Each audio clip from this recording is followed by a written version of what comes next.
Alexis Poulain, sans réserve, l'invité.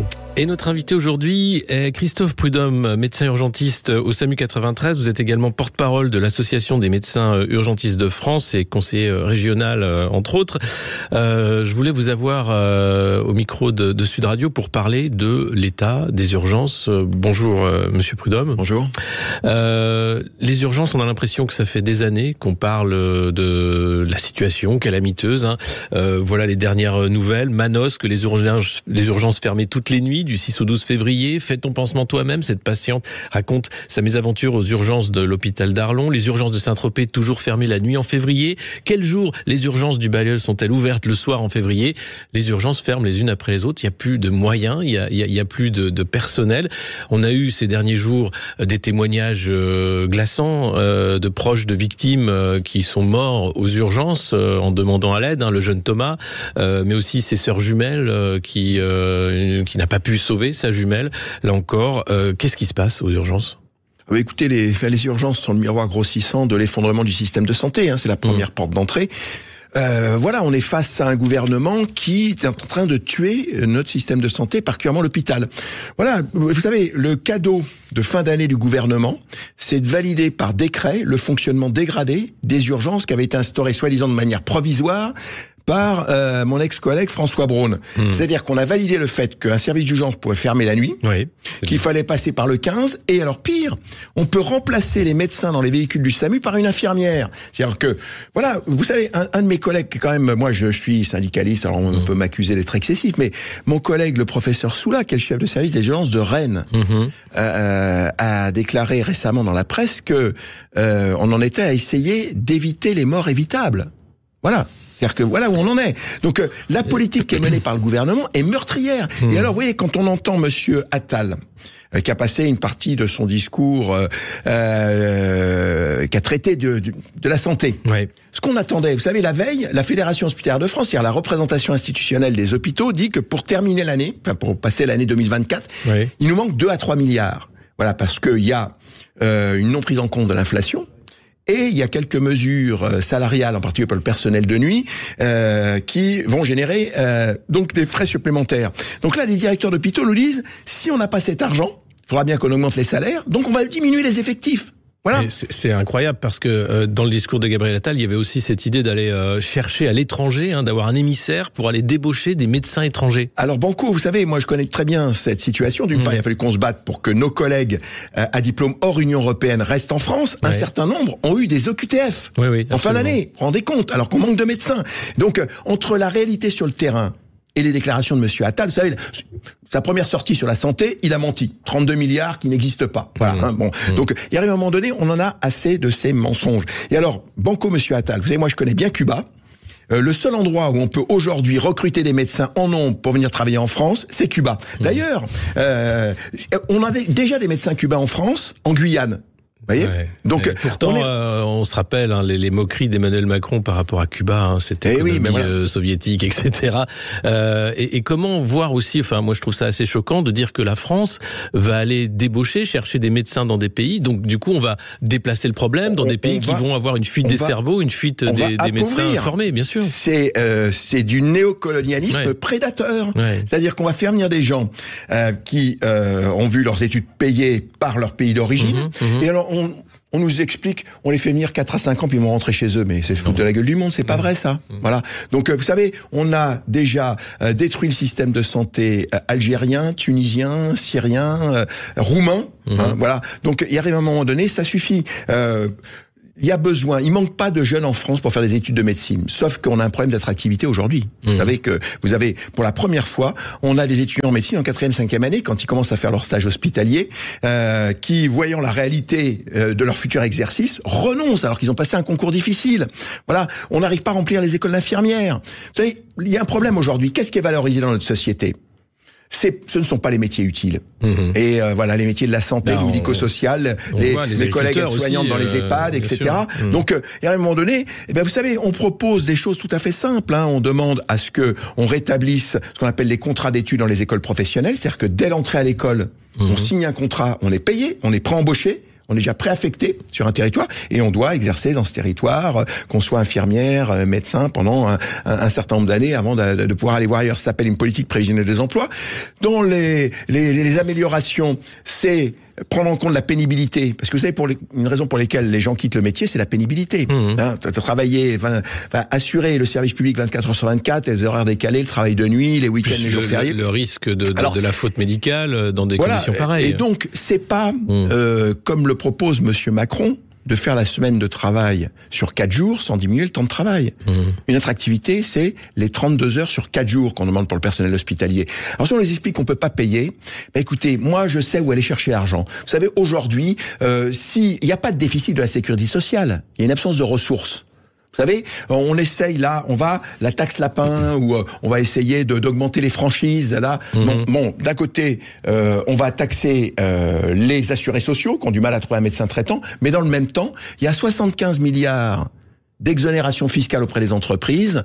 Bon, vous savez, je commence à avoir des cheveux blancs, ça fait des années qu'on nous répète la même chose. J'ai pas vu que ça améliorait l'emploi et que ça diminuait le chômage. Par contre, ça a augmenté effectivement les profits des entreprises. Aujourd'hui, ça, le problème qu'on a en France, c'est que les richesses sont partis vers les dividendes aux actionnaires et qu'on a appauvri les services publics. Voilà, et qu'on est en train de tuer les services publics. Et fondamentalement, vous savez, le problème de l'école et de la santé est la même chose. Oui, c'est un manque de moyens et un manque de personnel. Oui, c'est un manque de moyens et surtout, on veut remplacer le service public par le privé. Oui, mais ça, on abreuve de moyens financiers. C'est un choix politique qui remonte à bien avant Emmanuel Macron. Mais c'est accéléré par Emmanuel Macron. Avec Roselyne Bachelot qui avait déjà mis en place l'hôpital de flux, l'hôpital entreprise, accompagné par les cabinets de conseil. Il y a une mission en ce moment encore sur le rôle important des cabinets de conseil au sein des administrations publiques pour faire en sorte qu'elles soient toujours plus privatisées ou toujours moins efficaces pour que le privé se supplée.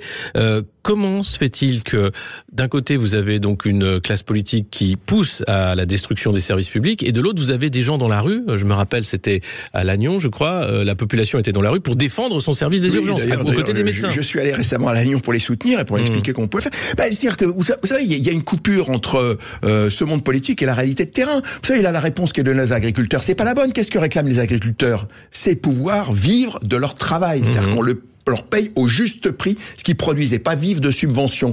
Et ben pour la santé, le problème c'est de savoir si on glisse vers le système américain. Vous savez, il y a une accélération avec Monsieur Macron par rapport à ce qu'on a connu avec la droite traditionnelle. Il y a une accélération. Monsieur Macron nous-mêmes au système américain, que ce soit pour l'éducation, pour la santé. Sauf que le système américain qui dépense 50% de plus que nous pour son système de santé, parce que c'est le business, faut bien rémunérer les actionnaires des cliniques, les assureurs privés.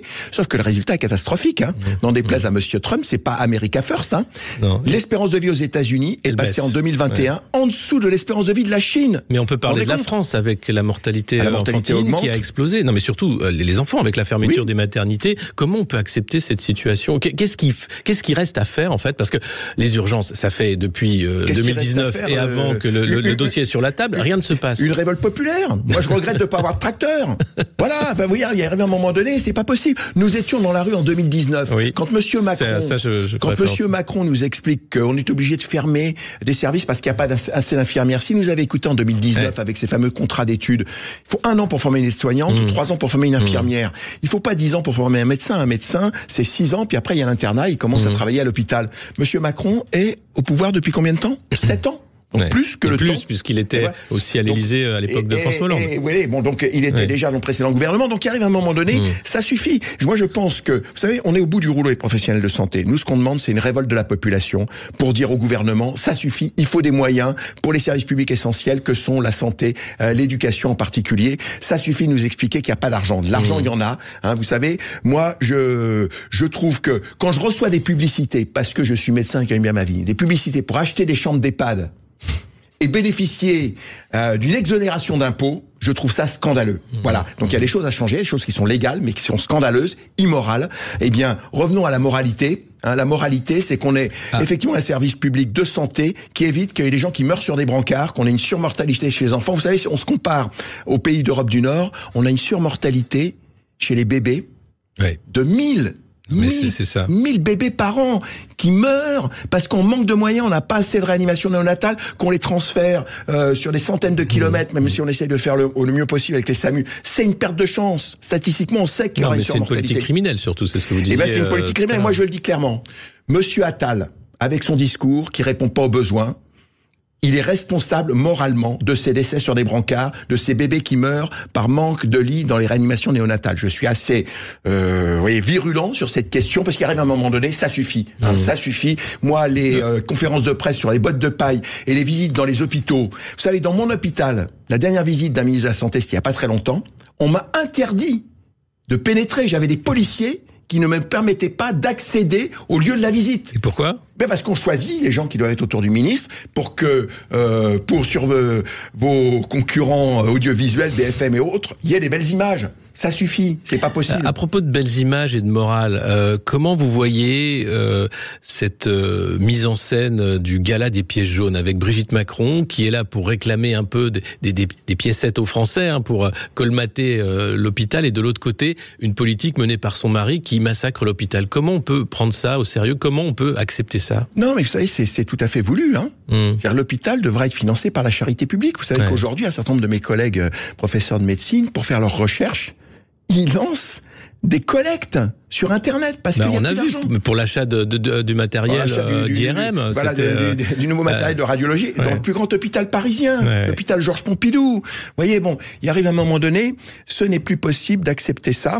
Et le problème aujourd'hui, c'est que nous sommes au bord du précipice.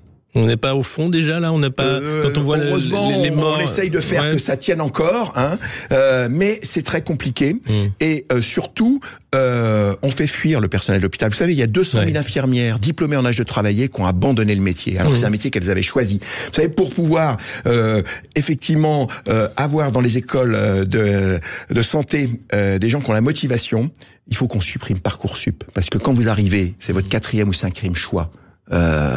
Vous êtes en stage dans les conditions dans lesquelles on accueille les gens en stage, les gens abandonnent. 20 à 25% de taux d'abandon des écoles d'infirmières. Mais enfin, moi j'ai l'exemple d'une amie qui était en néonatalité, qui est partie parce que elle a vu la maltraitance dont ils étaient victimes, mais dont les enfants étaient victimes également, avec des enfants morts laissés sur des brancards pendant une journée. On ne disait rien aux parents parce qu'on savait pas comment le dire. Enfin, ce genre de situation, la maltraitance des soignants, elle est réelle par ce manque de moyens, par la pression qu'on leur met, avec derrière, évidemment, des drames qui arrivent de manière quasi quotidienne. Et vous savez, on parle beaucoup du suicide dans un certain nombre de professions. On en parle peu dans le monde de la santé. On a énormément de suicides parce que beaucoup de burn-out et beaucoup de démissions. On est là, nous, pour soulager la souffrance des autres, et quand on souffre soi-même, on n'en parle pas. Voilà, donc c'est une catastrophe. Voilà, et il y a un vrai problème idéologique. C'est-à-dire que la santé relève-t-elle du service public dans le cadre de l'aménagement du territoire ? Vous savez, on fera un référendum aujourd'hui avec une question. Est-ce qu'on exclut le secteur marchand du domaine de la santé et du médico-social, les EHPAD, y compris les assurances privées, que ce soit la sécurité sociale qui finance le système de santé, et qu'on puisse avoir un hôpital avec un service d'urgence ouvert 24 heures sur 24 à moins de 30 minutes de chez soi. C'est ça qu'on demande. Si on faisait ce référendum, on gagne le référendum. Et ça coûterait combien ? Parce qu'on vous dirait, oui d'accord, mais combien ? Eh bien écoutez, déjà, il faut mettre un petit peu plus dans la santé. C'est clair, on a une population qui vieillit, on fait des progrès, puis on mettra un petit peu moins sur d'autres choses. Mais on peut faire aujourd'hui d'autres choix, par exemple, que supprimer l'impôt sur la fortune. On peut faire d'autres choix que de laisser l'industrie pharmaceutique être l'industrie la plus rentable au monde. On peut faire d'autres choix que d'avoir fait glisser ces dernières années 10% de la richesse nationale vers les actionnaires aux dépens des salaires. Voilà, donc vous savez, l'appauvrissement désmicardiser la France, mais parce que, voilà, aujourd'hui, regardez le salaire d'une infirmière, le salaire d'un instituteur, d'une institutrice par rapport au SMIC, entre il y a 30 ans en arrière et aujourd'hui, l'écart s'est réduit. Et voilà, donc c'est un déclassement social. Comment vous voulez que pour ces métiers utiles, on arrive à recruter aujourd'hui ? C'est un vrai problème. Moi, je n'accepte pas que des gens qui ont fait des études moins longues que moi et qui travaillent comme trader dans une banque gagnent 10 fois plus ou 20 ou 40 fois plus ou 50 fois plus que moi. Alors qu'il a un métier, je pense, qui est moins utile que le mien. Voilà, en termes d'utilité sociale, il faut qu'il y ait une réalité sur les salaires.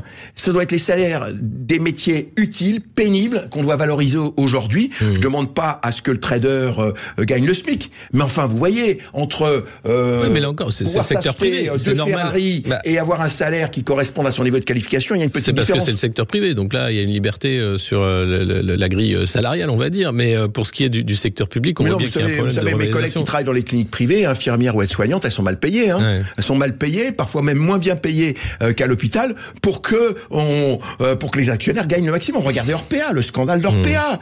Et alors, Monsieur Macron, vous voyez la différence entre la droite traditionnelle et Monsieur Macron. Qu'est-ce qu'a fait Monsieur Macron? Il fallait sauver à tout prix les actionnaires d'Orpea. On a mis 1 milliard d'euros dans Orpea. Alors on nous dit qu'il faut supprimer l'aide médicale d'État.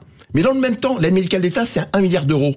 Et là, rien que pour sauver les actionnaires d'Orpea, on a mis 1 milliard d'euros. Écoutez, tout ça, moi, ça me révolte. Eh bien, cette révolte, elle est entendue. Je crois qu'elle est partagée par de nombreux Français, au-delà du personnel soignant. Merci beaucoup, Christophe Prudhomme, d'avoir témoigné sur cette crise persistante des urgences.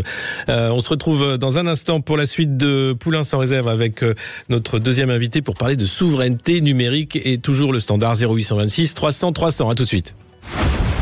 Sud Radio, midi 13h, Alexis Poulain, sans réserve.